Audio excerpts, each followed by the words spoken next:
Holy moly, moly, moly. Hey, salut à tous et à toutes. Alors aujourd'hui on se retrouve pour une vidéo. Donc je vais vous apprendre à faire donc ce Rubik's. Donc voilà, pour décrire ce cube déjà, donc c'est un cube qui est assez simple selon moi. Voilà, tout le monde pourrait réussir à le faire. Donc voilà, il y a quelques algorithmes, petits algorithmes faciles. Donc voilà, sur ce, on se retrouve juste après. Alors, pour parler de ce cube, déjà c'est un cube qui est rond, déjà facile à prendre en main et tout. Donc moi c'est un cube que j'aime beaucoup. C'est un de mes cubes préférés. Donc voilà, on va pas s'éterniser à ce sujet-là. Donc on commence direct.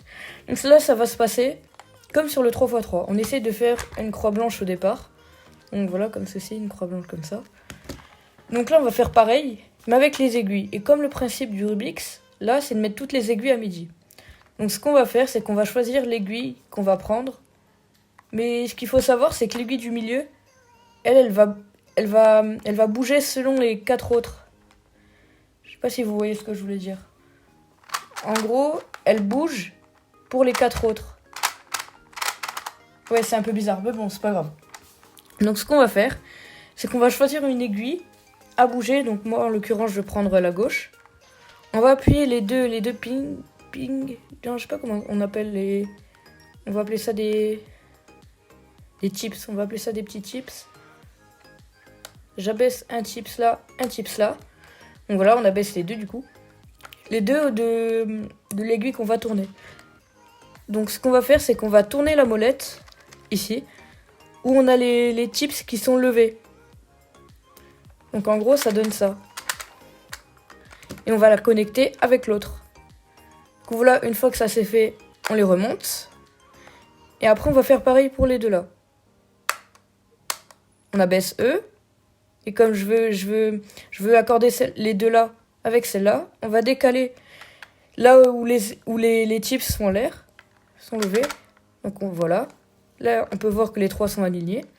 On va faire pareil partout. Donc j'abaisse là. Je tourne toujours du sens opposé. Je remonte. J'abaisse. Côté inversé. Je remonte. Et je fais. Voilà, là on peut apercevoir qu'on a les 4 aiguilles, donc notre croix, qui sont bien alignées à midi, machin, voilà et tout. Donc voilà, on se retrouve juste après. Donc voilà, là ce qu'on va faire, c'est qu'on va prendre notre cube à l'envers. On va remonter les 4 ping. Non, chips. Comment j'appelais ça? Pardon, les chips. Donc voilà, ce qu'on va faire, c'est qu'on va refaire la même chose. On abaisse, on tourne du sens opposé, on refait, voilà.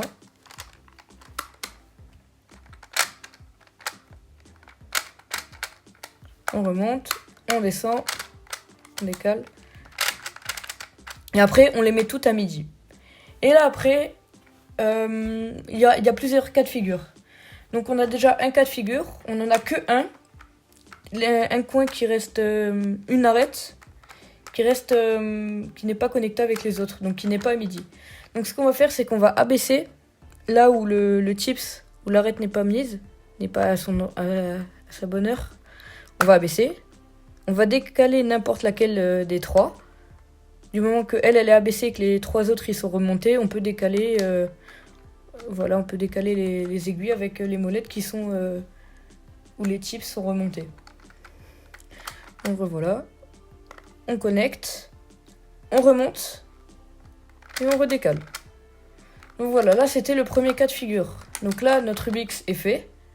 On passe au deuxième cas de figure. Là, on a le deuxième cas de figure, donc on a 2 aiguilles qui sont mal mises. Donc ça va être comme tout à l'heure. On abaisse celle qu'on veut changer. On décale les molettes, enfin on bouge la molette où il y a les trois tips qui sont à l'air. Donc voilà. On remonte. On remet à midi. On abaisse donc elle. Je baisse elle ou elle, n'importe. Moi je préfère elle puisque pour la prise en main et tout, c'est plus pratique.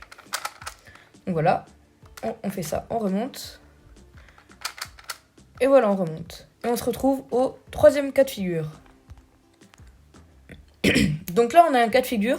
On a les 3 arêtes. les 3 aiguilles pardon, mal orientées, pas leur bonheur.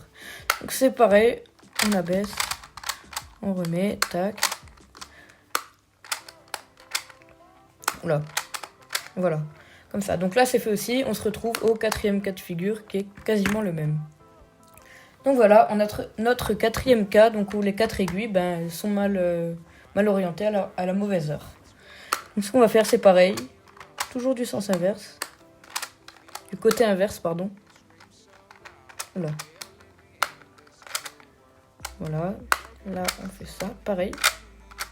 Donc voilà, et après une fois qu'on a fini notre résolution, si jamais on a un tips qui est vers le bas, on remonte tout et on pose à ce moment-là. Donc là on peut apercevoir que le cube est fini. Donc voilà, j'espère que ce tuto vous aura bien plu. Si vous a plu, n'hésitez pas à vous abonner, à lâcher un petit like. Et voilà, ça fera très plaisir. Et sur ce, ciao!